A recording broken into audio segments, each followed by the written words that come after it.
बिस्मिल्लाहिर्रहमानिर्रहीम। अस्सलाम वालेकुम नाज़रीन, मैं इमरान ख़ान हूँ। हम सैलाब मुतासिरीन की मदद के लिए इस तरफ जा रहे हैं दादू में, और रास्ते में मैं आपसे मुखातिब हूँ क्योंकि ख़बरें बहुत इंपॉर्टेंट हैं। मरीम नवाज़ साहबा और नवाज़ शरीफ साहब को एवन फील्ड रेफरेंस के अंदर मेरे ख्याल में अब फारिग कर दिया जाएगा, और कुछ लोग कह रहे हैं ये डील का हिस्सा है, और कुछ सहाफ़ी भी ये कह रहे हैं कि ये डील का हिस्सा है और ऐसा होगा। मरीम नवाज़ साहबा को उनका पासपोर्ट भी वापस मिलेगा, उनका केस भी ख़त्म हो जाएगा, क्योंकि नैब अब किसके कंट्रोल में है? हुकूमत के। नैब का चेयरमैन कौन है? हुकूमत को पता है। सारा कुछ किसके कंट्रोल में है? हुकूमत जानती है। और नैब ने अब केस लड़ना है, सारी दुनिया जानती है कि उन्होंने नहीं लड़ना। लिहाजा अब किसी भी अदालती सवाल का तसल्ली बख्श जवाब नैब नहीं देगा और गुंजाइश पैदा करेगा कि मरीम नवाज़ और नवाज शरीफ जो हैं वो बाइज्जत बरी हों उन केसों के अंदर जिनके अंदर उनको सज़ाएँ हो चुकी हैं। अब कुछ सवालात मैं आपके सामने रख देता हूँ। नंबर एक ये है कि अदालत ने हदायत की कि नैब बताए कि अपार्टमेंट ख़रीदने के लिए अदायगी नवाज शरीफ ने की। नंबर दो, नवाज शरीफ का कंपनियों के साथ ताल्लुक़ साबित करें। नंबर तीन, कंपनियों का फ्लैट के साथ ताल्लुक़ साबित करें। नंबर चार, फ्लैट्स 1993 में ख़रीदना साबित करें। फिर इसके बाद फिर मरीम नवाज़ का फ्लैट से ताल्लुक़ साबित करें। यानी ये आसान तरीन ज़बान में सवालात पूछे गए हैं। इन सवालात को नैब कभी साबित नहीं कर सकता तब तक जब तक कि नैब का जो तरमीम शुदा नया कानून है वो लागू है। वजह क्या है? नैब के नए कानून के मुताबिक जो वजन है सारा का सारा सबूत प्रोवाइड करने का वो नैब पे आ गया। अब नैब को देना पड़ेगा।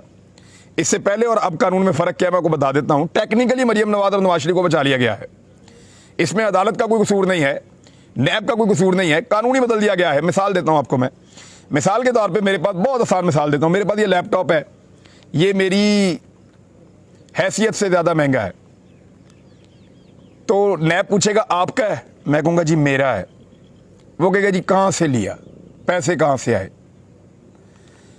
पहले कानून ये था कि मैंने बताना है कि मेरे पास पैसे कहाँ से आए कि मैंने ये ले लिया है, क्योंकि ये मेरी हैसियत से ज़्यादा का है। अब मैंने ले लिया है, उन्होंने पूछा आपका है, उन्होंने सिर्फ इतना साबित करना है कि ये मेरा है, साबित सिर्फ इतना करना है कि मेरा है। उसके बाद मैंने साबित करना है कि मैंने इसको लिया कहाँ से है। इसी तरह अब ये कानून ये कहता है कि पहले नैब ने ये साबित करना है कि ये मेरा है, और उसके बाद नैब ने साबित करना है कि मैंने ये कहाँ से लिया है। तो ये तो जादूगरों वाला कानून हो गया ना कि नैब को ख्वाब आएंगे और जादू बन जाएगा कोई और उसको पता चल जाएगा कहाँ से लिया है। एक आदमी ने एक प्रॉपर्टी ले ली 1 अरब की, और नैब ने साबित करना है कि प्रॉपर्टी इसकी है, साबित हो गया जी इसकी है। अब पहले ये होता था कि उस बंदे ने बताना है कि मैंने 1 अरब रुपया कहाँ से लाया मैं जो मैंने ये प्रॉपर्टी ली है।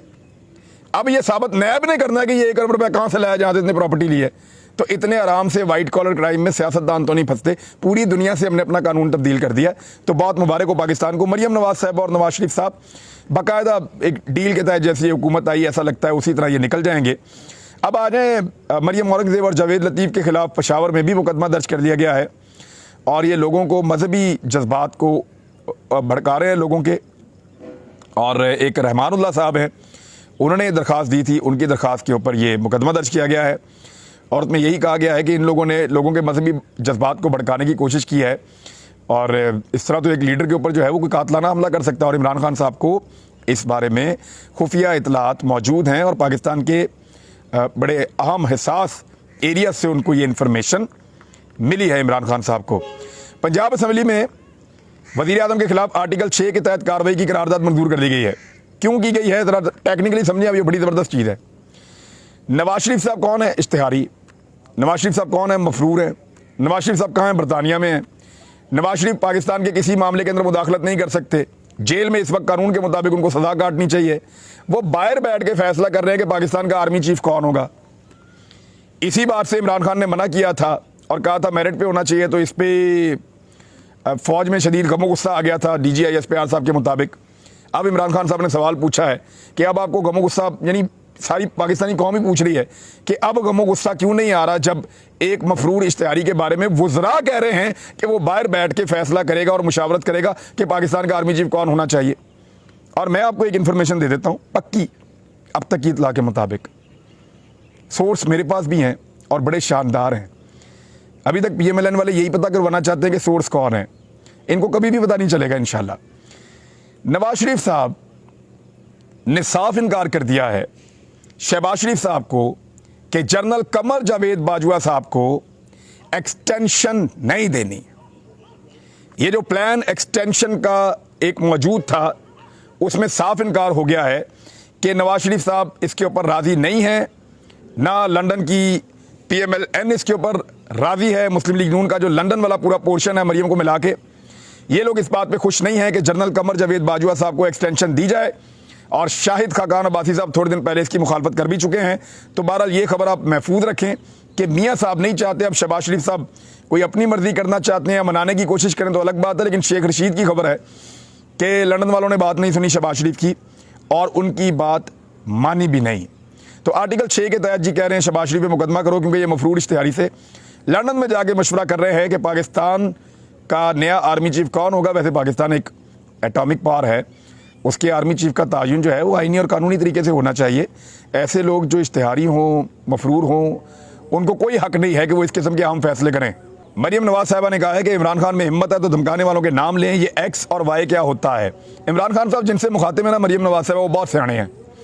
ये जो लोग हैं ना पाकिस्तान की मिडिल क्लास, ये बड़े तगड़े हैं, ये ज़हनी तौर पे बड़े मिच्योर हैं। इनको पता है X क्या है, Y क्या है, Z क्या है, ये सबको जानते हैं और इनको बहुत सारा कुछ बताने की ज़रूरत नहीं होती। इनको एक इशारा चाहिए होता है और ये सब समझ जाते हैं।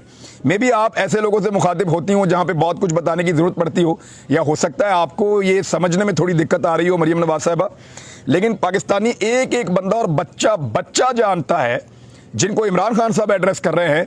वो बेवकूफ़ नहीं है जो उठ के इतनी बड़ी तादाद में जलसों में आ जाते हैं, वो बेवकूफ़ नहीं है जो इतनी बड़ी तादाद के अंदर इकट्ठे हो जाते हैं। उनको पता है कि किसके बारे में इमरान खान बात कर रहे हैं और वो उसके ऊपर रिस्पॉन्ड भी करते हैं, क्योंकि आप लोगों को समझ नहीं आ रही। माजी में आप लोग भी खिलाई मखलूक और बहुत सारे ऐसे अल्फाज इस्तेमाल करते रहे हैं, लेकिन चले अब ये उकसाने का एक तरीका होता है कि मामला इनका और ज़्यादा बिगड़े। तो इमरान खान साहब को इस बात की मेरे ख्याल में अब फिक्र नहीं है। वो बार बार धोखा खाने के बाद इस नतीजे पर पहुंचे हैं कि इलेक्शन उनको दिया नहीं जाएगा, उनको या अवाम को इलेक्शन पाकिस्तान में छीनना पड़ेगा।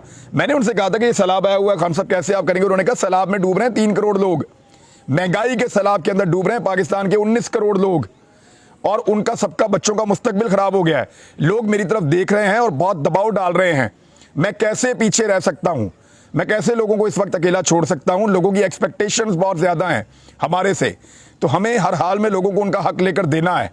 और सैलाब में भी हम देखो लोगों को बचा रहे हैं, कोशिश कर रहे हैं, हम जितना जोर लगेगा हम लगाएंगे और हम उनके साथ हैं। लेकिन ये जो बाहर सैलाब के बगैर जो लोग तबाह हो गए 19 करोड़ जो बिल नहीं दे पा रहे। मैं आपको एक चीज़ बताता हूँ, मैं लाहौर से निकल रहा था दादू के लिए, रास्ते में एक फैमिली बैठी हुई थी, अच्छे खासे दिख रहे थे। उनके बच्चे ने हाथ में एक बोर्ड उठाया हुआ था, घर का किराया देना, पैसे दे दो। पैसे सारे बिजली के बिल में चले गए हैं। रात को एक बिजनेसमैन आए, मुझे वो कुछ हमें उन्होंने देनी थी डोनेशन। वो कह रहे थे मेरे फैक्ट्री के अंदर बहुत सारे लोगों ने अगली एडवांस तनख्वाह पता क्यों ली है, सिर्फ इसलिए लिए कि बिजली का बिल अदा करना है। अब वो एडवांस तनख्वाहें लेकर लोग बिजली का बिल अदा कर रहे हैं। ये हालात हो गए हैं पाकिस्तान में। तो इस वक्त इमरान खान साहब पीछे नहीं हट सकते, वो नहीं छोड़ सकते इस मामले को, उनको आगे ही बढ़ना पड़ेगा और बहुत जल्दी ये एहतजाज बड़ी शिद्दत इख्तियार कर जाएगा।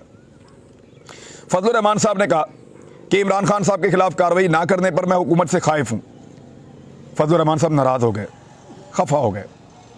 अल्लाह ताला उन्हें सलामत रखे, खुश रखे और उनकी जो खिफ़त है उसका हुकूमत ने मिटाने का बंदोबस्त ऐसे किया कि फजलुर रहमान साहब को सिंध में बुला के सरकारी हेलीकॉप्टर के ऊपर जो है वो सैलाबज़दा इलाके दिखाए गए हैं।